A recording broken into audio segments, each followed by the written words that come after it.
Ryu? Ryu. Ryu. We are broadcasting this fighting tournament globally, so Standards and Practices is going to need a written transcript of everything you say when you're fighting, just so we can make sure it's cleared for appropriate audiences. Is that something we can do? Sure. Okay, great. So why don't you just tell me everything you'll be saying? Okay. When I throw my fireball, I say, Hadouken! Hadouken. Hadouken. Okay, what else? When I uppercut, I say, Shoryuken! Shoryuken. Okay, what else? My hurricane kick, I say, Hatekekfuken! What? What? Hachchak. Oh, it's Hatekekfuken! I use Garnier Fructis. Hatekekfuken! I'd like a fruit cup. Hatekekfuken! Look at that fat kid. Hatekekfuken! I'd like some high fructose corn. No. It's Hatekekfuken! Attack the fruity kid? Wow. You can't be saying attack the fruity kid. No, I'm not saying attack the fruity kid. Help me help you. Could you please just spell it for me? T. T. S-O. S-O. Exclamation mark. B. Oh, it keeps going. There's a Q. Nobody heard a Q in there. So there's an exclamation point in the middle of the word? It's an ancient Japanese word, so it's really hard to spell with English letters. You don't know what you're saying, do you? Of course I do. You don't know what you're saying. Of course I do. You don't know what you're saying. I do. It's just really hard to spell. You made a mistake, you said it once, and you've been saying it ever since to cover your ass. Yes. That's fine. I just think that's going to be a bit of a problem, because if you don't know what it means, for all we know, it means I hate the Jews. I don't hate the Jews. Luckily, S&P has sent over a pre-approved list of things you could say when you do your hurricane kick. How's about this one? My spinny kick will kick you and hurt a lot. I can't say that. I need to strike fear in my opponents. How about my fierce foot will attack your ass? I don't think that'll ever fly. It's a little blue. How about feel the wrath of my little piggies making contact with your punum? No. A what? Punum. It's Yiddish. Do you hate the Jews? How about my hurricane of flesh will pound your ass? Okay, what's with you and asses? It's my fighting style. How about this? Legal sent this over. Your face, if within close enough. I'm sticking with Hatekekfuken. Listen, Ryu, if you don't pick one of these pre-approved fight statements, we can't let you in the tournament. I know you have a vendetta with Sagat. You gotta solve that. You want another go at him, don't you? Give him another scar? Okay. I'll take the Poonam one. Okay, good choice. Poonam. I like that. 2 U's in that word. Good for Scrabble if you're playing with a rabbi. It's official. Take that to legal. And lay off the asses, okay? You're the popular one. Even though you look like the Karate Kid. Your name sounds like a noise Arnold Schwarzenegger would make if you poked him. Go! It's the Pete Holmes Show!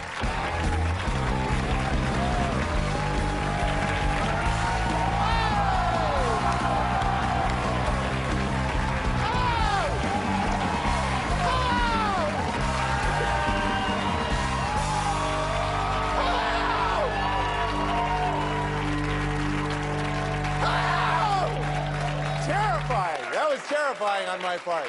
Hello, everybody. Welcome back. We're back to a new episode of the Pete Holmes Show. It's so wonderful to see you guys excited. We made it. We totally made it. What a wonderful night. A lot of pressure on the old Petey. A lot of pressure. See, even right here. Oh, I hope he throws it into gear any second. Kind of forget how. We've been a while. Oh, see? We've been away a while. Dick butter. See, what if I just said dick butter in the opening? Feel it. Feel that dick butter.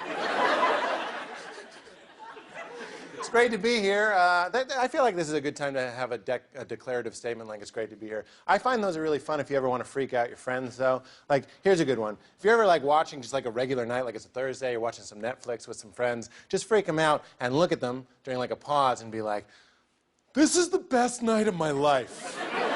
Just like a regular, instantly freaks everybody you know out. There's actually a better one, though. If you're hanging out with people that you've only hung out with like once or twice before, let's say you're in line for the Lego movie, or whatever movie you happen to like in this analogy. So you turn to your friends, wait for a pause, and turn to them and go, "You guys are my real family." That'll instantly freak everybody you know out. I was reminiscing in my office earlier today. You know what I was thinking about? I was remembering how great lying used to be. Remember lying? Yeah. The monologue's about lying. Lying at one time was a wonderful thing. I'm not talking about like crazy hurting people lies. Like, yeah, sure. I checked the bolts on the Ferris wheel. Not like that. That's a bad lie. I'm talking about little lies, simple stuff. Like you invite me to do something. I don't want to do it, but I also don't want to hurt your feelings. Enter the lie. You're just like, my dog's sick, or I'll be out of town, or I'm sick and my dog will be out of town. Who cares? That little lie got me out of apple picking with Steve. Your 6 a.m. apple picking plans are shit, Steve. Get them out of my face, Steve. Thank you, lie. Now, I don't lie every day. I don't even lie every week. I lie maybe every 4 months. It's a seasonal treat.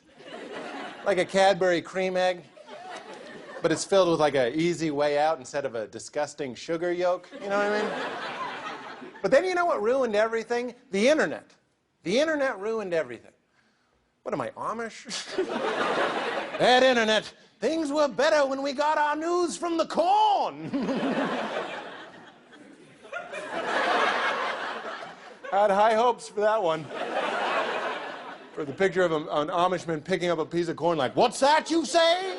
Rain on Friday." Crowd sat it out. That's okay. I respect that. I'm saying specifically, not just the internet, but social media has ruined lying. Lying's done because now everybody knows what you're doing. Like people can be like, "Hey, I thought you said you were out of town, but yesterday I saw a vine of you and your dog yucking it up in the park." Thanks a lot, Vine. Lifelong friendship destroyed because I just had to post a 6-second video of my dog sniffing so many balls. Just all of the balls. Thanks, Vine. But it's impossible to get away with breaking plans these days. Like, you can't just be like, "Hey, so sorry, I can't make it to your self-publishing seminar. Jaw wired shut." Yeah, that's good. I don't know why this is Norm Macdonald. Yeah, that'll stick. Yeah, my jaw wired shut. Send. Then your dumbass forgets the lie, and you go to a deli and tweet, "These f***ing hoagies are the best!" Hashtag f***ing hoagies, hashtag Norm Macdonald. Ruin it. Social media has robbed us of some classic lies. Here's one. You want to impress a girl at the bar, you go up to her and you're like, "Hey, you know, ladies, I'm actually an astronaut." 20 years ago, girls would be like, "Woo! I want to go to the moon!" These days, they can just be like, "I work in space." They check. They're like, "Really? Bing says you work in a quarry." And here's an old standby lie that nobody can use again. My Nana died. Yeah, not only can you Google obituaries, they can Facebook your Nana. Right on her wall, like, "Pete said you died." And she tweets, "Pete's out of the will." Nana's still got some fight left in her, hashtag Nana. Hashtag mo grandkids, mo problems. We got a great show, everybody. I'm going to talk with Judd Apatow and Olympic skier Bode Miller. We'll be right back.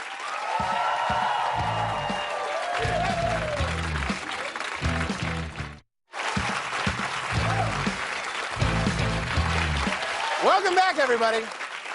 So everybody knows Judd Apatow. He's a big-time movie director. He made Knocked Up, The 40-Year-Old Virgin, This Is 40, funny, a lot of stuff. He's made a lot of stuff. And I recently got to go to his office and sit with him, and since I was there, I decided to take advantage of the opportunity. Here's what happened. Thank you. Thank you for taking the time. No, thank you for stopping by here. Not a big deal for me. Yeah. And it is a big deal for me. What's going on?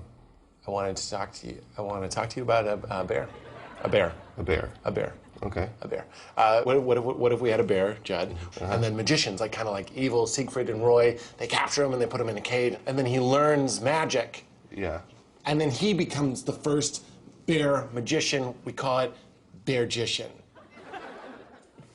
I'm sorry, my assistant didn't even tell me why you were dropping by. I thought you were just going to drop by to hang out. I want to pitch some movies. I thought you were like putting your focus on the talk show. No. I don't really care about the talk show. I want to make movies. That's just a springboard. Beargician is a real film. I'm seeing Pixar 3D. I'm not Pixar. Yeah, okay. It's a frog. A frog is, hopping about, and he gets scooped up in a mason jar. He learns magic. Jonah Hill is Frogician. Frogician. Okay. Usually, the movies that we work on, they're not science fiction and they're not like animals who talk. They're usually just about people. You're right, stupid. Human stories. Yes. An eel is swimming, and then a net for a butterfly, but they put it in the water, and they capture the eel. Eelgician? No, that one's called Eel-illusionist. The eel. It's not a genre I understand. How about This is 50? This is 50. No. The 50-year-old virgin. No. This is 60. No. Here is a 60-year-old virgin. I thought that you had a lot of ideas. I do. Do you have anything else that's not sci-fi magic or something we've done already? Okay, there's a man, he's 22, he gets married because he's religious, and then 6 years later his wife cheats on him with a small Italian man. Ooh! And then I get my heart broken, but I learn life lessons. Try it.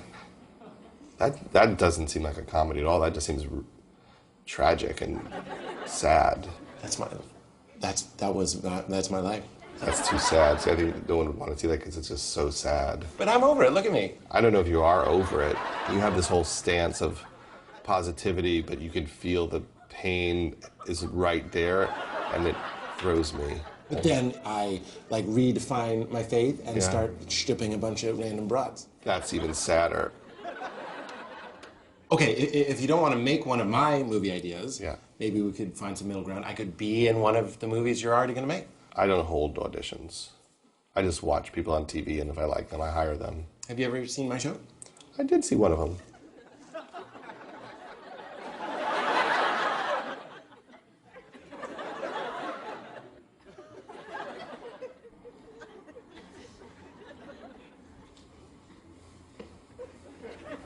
Honestly, I don't say this that often. Everyone has to be Jewish. At least the guys. The girls could not be Jewish, but the guys have to be Jewish. I can't be in a Judd Apatow. Well, you can't be the lead. You could be a friend. I can't stress this enough. Whatever I'm lacking, I'll do. Whatever you need me to do, I'll do. I'm a big fan. I just want to be in a movie with you. Well, I got to figure out what you do. Yeah.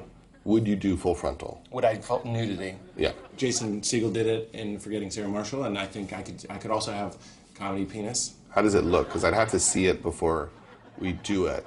Because you don't want to get on a set and not know what it's going to be, because if it's weird looking, the joke doesn't work. It only works if it's just almost like a textbook looking penis. It's thinner, long, and left. What about the testicles? Bigger than you'd want them. Yeah. I would have to see it. I just have to see it just to know how freaky it was. Okay. Can we... Yeah, can you guys Honestly, go outside just for a second? Can you just go outside just one second? Oh, no, that's not so far left. It just seems left because the ball on the right is so long. I have a huge right ball. We'll be right back, everybody, with Olympic skier Bode Miller. Right back.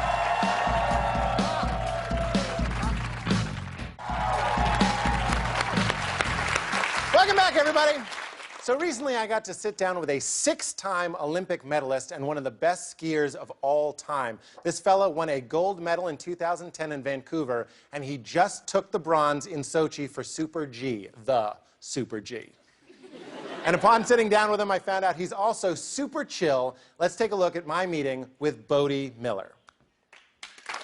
I am honestly thrilled to be sitting down with one of the most legendary skiers of all time, Bode Miller. Thanks for taking the time. Absolutely. Thanks for being here, Bode, the Bode man. So that's a pretty unusual name, Miller. Did they name you Bode for the Bodhi tree, under which Buddha sat and achieved nirvana? You know, it's not spelled the same, so you'd have to assume not. But they're the kind of people who, and I actually tried the same thing. They didn't think of naming me before I was born, or they had a name picked out before I was born. But then, once I was born, is when they kind of decided that I would sort of tell them what name I thought I was gonna. Yeah, so they were right in the zone. And I was born with my eyes open. I was home birth, so my dad was the one who was there, sort of delivering me. And he said that my eyes were open, looking right at him, which just totally freaked him out. Wow. And that's when he kind of came to him. You seem pretty relaxed. I am pretty You relaxed. seem pretty chill, pretty down to earth. But then you hit those slopes and you become a monster. Do you get into a meditative place when your mind is clear and you're just on the mountain? Sometimes it changes. I mean, obviously sometimes you have days where you're a basket case and you can't get your head in the right place. But right. For me, I tend to get myself into the right mood beforehand, and then kind of tip it up as it goes.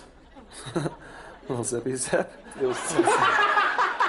No, unfortunately, ski racing isn't one of those things where you can take the edge off. But in Europe, it's very common. I mean, they have those little schnapps stations down the mountain, and everybody drinks and has stops. And There's just schnapps stations? Yeah, that's what the little huts that they stop at on the way down the mountain, and they do it all day. And by the end of the day, they're absolutely hammered and still ripping around skiing, and you can see the level of skiing is significantly higher mid-morning in Europe if you go onto a mountain than it is mid-afternoon. Have you been swearing in your other interviews? Yeah, I can't help it, really. I think there's certain ideas and certain Gaps modes in of vocab. expression that you just can't get around. Balls. You do one. Now you. There you go. Now you. No, I said it's expression. I don't just do them. There's no flagrants in this side of the room. I have to give you something to say. You have to lead me. I understand that you can't watch football right now. That is I read that you're not in this to win medals necessarily. It's just to ski as fast as humanly possible. No, I changed my mind today. Really? For the medals now. I switched it up. Yeah. Well, now that I have medals, too, so I can always just pull those out and be like, Suck it. cling, clang, cling, clang. Yeah, is that how you call your family to supper? The champ is eating. I've never seen them, actually, from when I first won them. I don't know where they go. They go somewhere. I assume my mom maybe has them or somebody has them. No, I've never seen them again since then. So if you left them in your hippie house, your dad has melted God. them down as some sort of pagan ritual, or skipped them on the lake. Yeah. Have you ever taken mushrooms? Nope. Not that I will admit to. I've also never taken mushrooms. Don't you find them to be consciousness expanding? Nope. Yeah. Do your parents take mushrooms? No. Your wife is a professional beach volleyball player. Nice. You bring her into the mountains of Mordor. Mm-hmm. And when she's working, you just get to work on your awesome tam. Lay on the beach and watch the Amazon women jump around and spike the volleyball. Can the other people see the women, or are you tripping balls? They're there. In here they are. Thanks for teaching us how to open our heart chakras and get in touch with the universal consciousness. Absolutely. Namaste. We went low that time. I think it's totally great that he never took mushrooms. We'll be right back, everybody, with more show. Right back!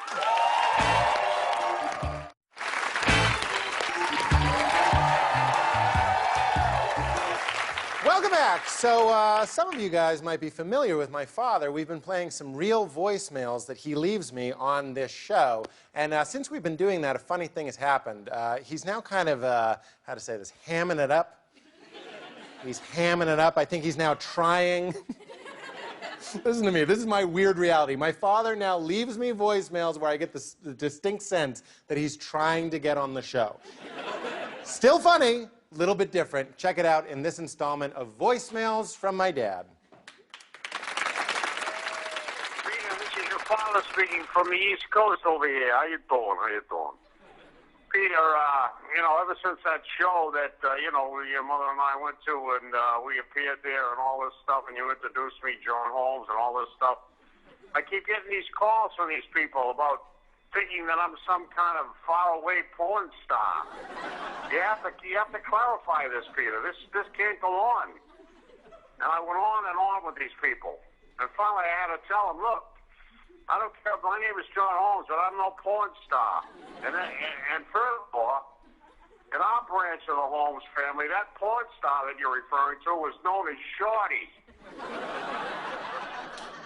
You get my message? Don't forget to call your mother. Ciao. Yeah. My dad is not a porn star. Clarify that for you, Pop. That's the show, everybody. Thanks to my dad. Thank you, Mark Paul Gosselaar, Judd Apatow, Bode Miller. So happy to be back, everybody. Good night.